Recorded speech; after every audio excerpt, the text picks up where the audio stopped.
La relation mutuelle entre la personne physique et la personne spirituelle. Structure et fonction de la personne physique. La personne physique comporte les caractéristiques duales de l'âme physique en position de partenaire sujet et du corps physique en position de partenaire objet. L'âme physique dirige le corps physique afin qu'il maintienne les fonctions nécessaires à sa survie, sa protection et sa reproduction. L'instinct, par exemple, est un aspect de l'âme physique d'un animal. Pour que la personne physique croisse et soit en bonne santé, elle a besoin d'éléments nutritifs appropriés, de l'air et de la lumière, qui sont de type yang, intangibles, ainsi que des nourritures solides et liquides, qui sont de type yin, tangibles. Le corps humain assimile ces éléments grâce au système circulatoire et digestif.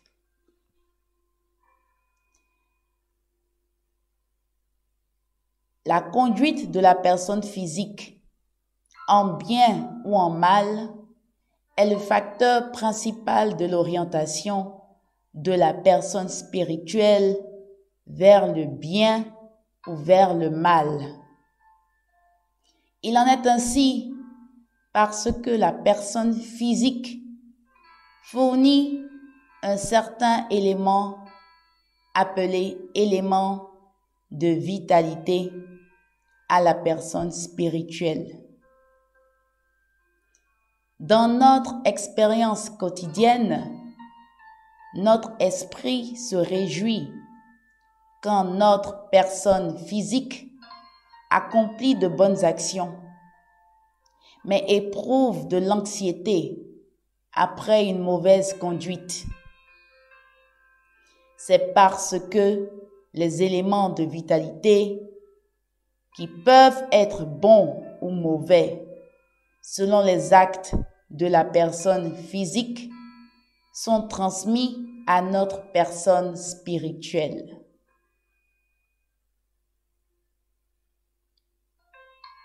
Structure et fonction de la personne spirituelle.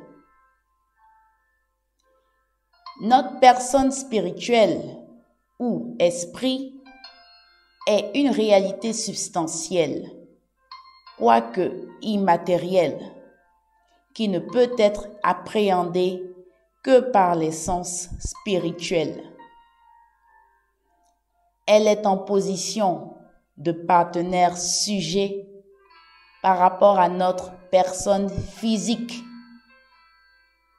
Notre esprit peut communiquer directement avec Dieu et a pour vocation de régner sur le monde immatériel, y compris les anges. Notre personne spirituelle revêt une apparence semblable à celle de notre personne physique. Après avoir délaissé notre personne physique, nous entrons dans le monde spirituel afin d'y vivre pour l'éternité. La raison pour laquelle nous désirons une vie éternelle est que notre moi le plus profond est la personne spirituelle qui a une nature éternelle. Notre personne spirituelle comporte les caractéristiques duales de l'âme spirituelle en position de partenaire sujet et du corps spirituel en position de partenaire objet. L'âme spirituelle est le centre de la personne spirituelle et c'est là que Dieu réside.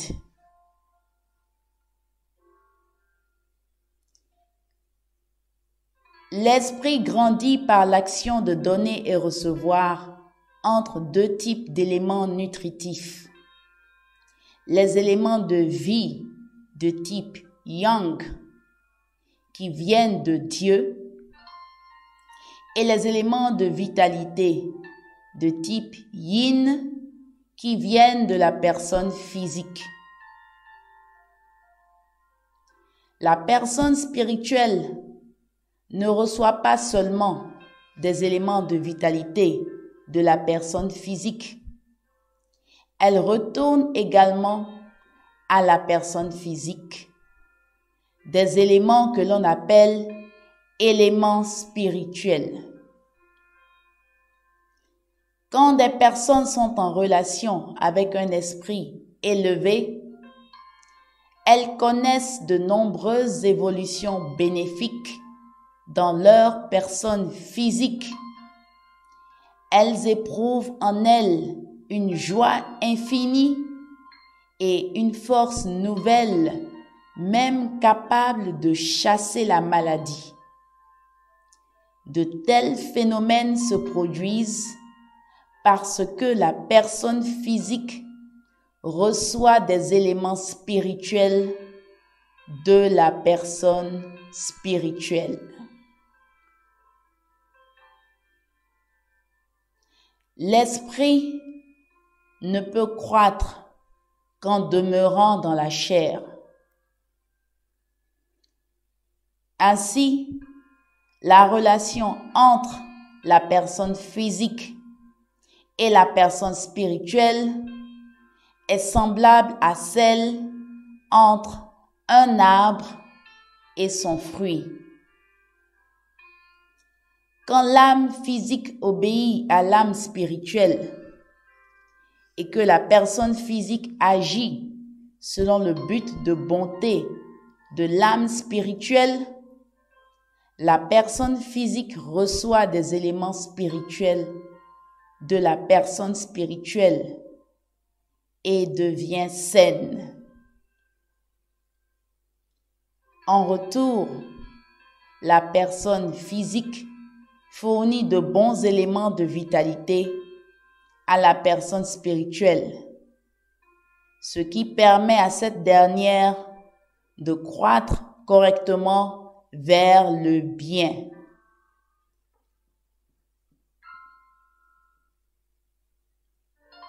La vérité éclaire les désirs les plus profonds de l'âme spirituelle. Une personne doit d'abord comprendre par la vérité les aspirations les plus profondes de son âme spirituelle, puis mettre ce savoir en pratique pour accomplir sa responsabilité. C'est seulement ainsi que les éléments spirituels et les éléments de vitalité établissent une relation mutuelle dans la personne elle-même, lui permettant de progresser vers le bien. L'élément spirituel et l'élément de vitalité ont une relation de nature intérieure à forme extérieure. Parce que tous les êtres humains ont en eux-mêmes des éléments spirituels constamment à l'œuvre, même l'âme originelle d'une personne mauvaise tend vers le bien. Toutefois, à moins que cette personne ne mène concrètement une vie de bien, les éléments spirituels ne peuvent avoir une véritable relation avec les éléments de vitalité et ne peuvent pas non plus être transmis à la personne physique pour la rendre saine.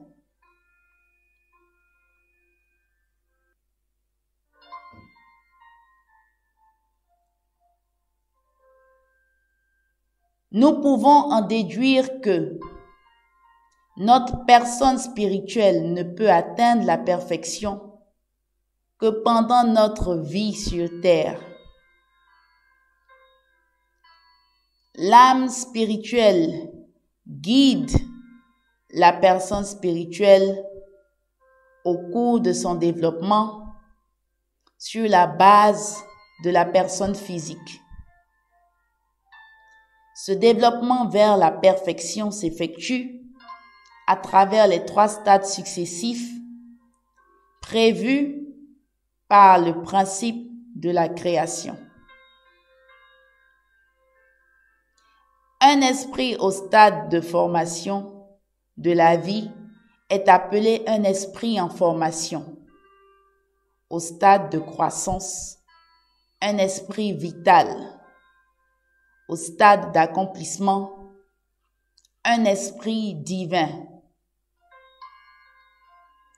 Un esprit atteint la pleine maturité en tant qu'esprit divin quand la personne spirituelle et la personne physique s'unissent dans une parfaite action de donner et recevoir, centrée sur Dieu, et forment un fondement de 4 positions. Un esprit divin peut sentir et percevoir exactement toute réalité dans le monde spirituel. Puisque ces réalités spirituelles trouvent leur écho dans le corps et se manifestent par des phénomènes physiologiques, elles peuvent être aussi perçues par les 5 sens physiques. Il incombe à ceux qui atteignent le stade d'esprit divin et qui sont en communion avec le monde spirituel de bâtir le royaume de Dieu sur la terre. Après avoir quitté leur corps physique, ils iront tout naturellement au royaume de Dieu dans le monde spirituel. Pour cette raison, le royaume de Dieu au ciel ne se réalisera qu'après l'établissement du royaume de Dieu sur la terre.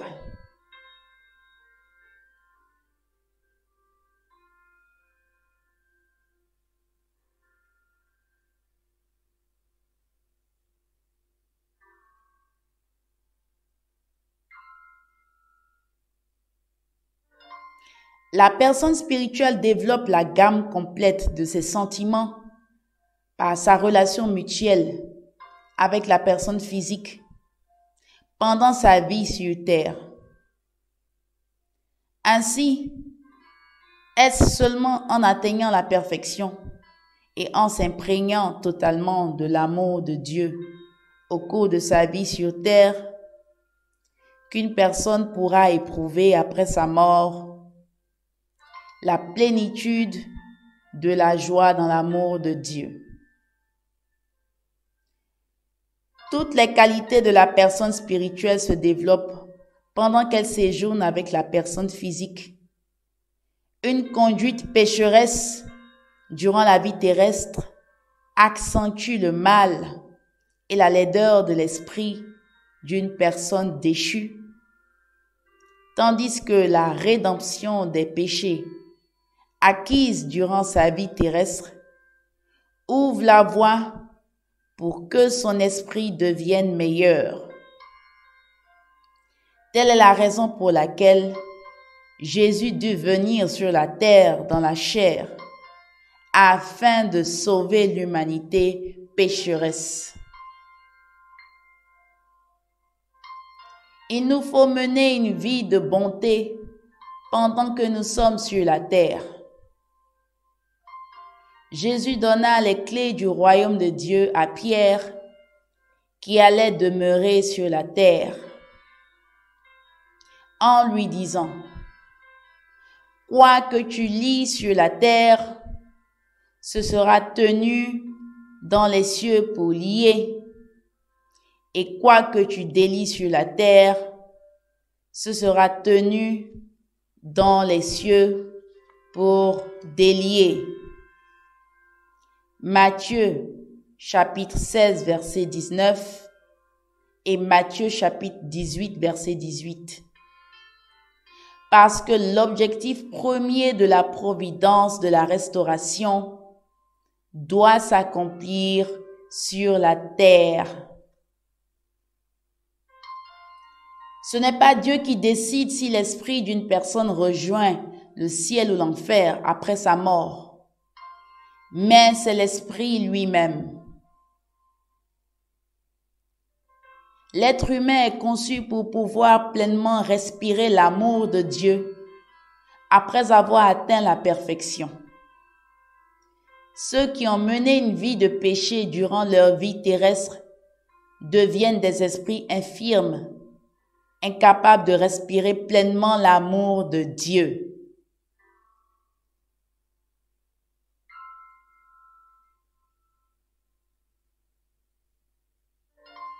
En présence de Dieu, centre de l'amour vrai, ils seraient à l'agonie. De même, ils choisissent de vivre en enfer, très loin de l'amour de Dieu.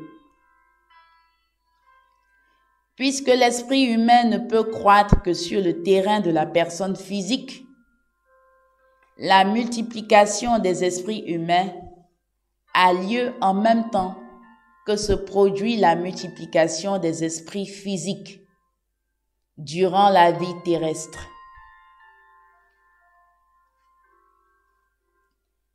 L'âme spirituelle et l'âme physique et leur relation dans l'âme humaine. L'âme spirituelle et l'âme physique constituent ensemble l'âme humaine. Leur relation est comparable à celle entre nature intérieure et forme extérieure.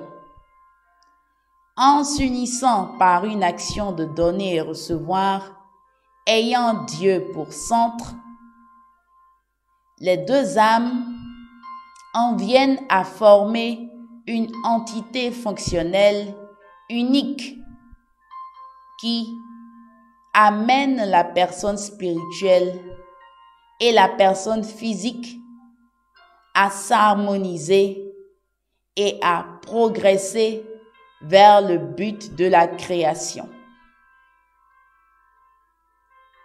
Cette entité unie forme l'âme humaine.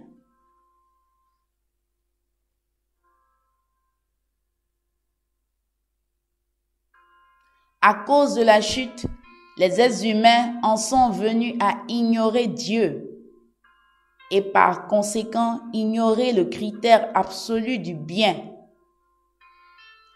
La conscience est la part de l'âme humaine qui, en raison de sa nature innée, nous dirige toujours vers ce que nous pensons être bon. Du fait de la chute, notre conscience n'arrive pas à juger selon des normes correctes. Lorsque le critère du bien change, les critères de jugement de notre conscience varient aussi. Cela entraîne souvent des conflits, même parmi ceux qui prônent une vie consciencieuse.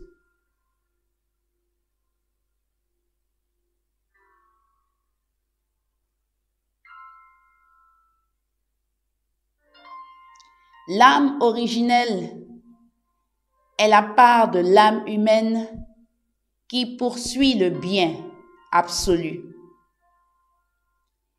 Elle entretient avec la conscience un rapport de nature intérieure à forme extérieure. La conscience d'une personne l'amène à poursuivre le bien selon le critère relatif qu'elle a établi dans son ignorance. même si celui-ci diffère du critère originel. Toutefois, l'âme originelle, sensible à la direction juste, rejette ce critère erroné et œuvre pour corriger la conscience.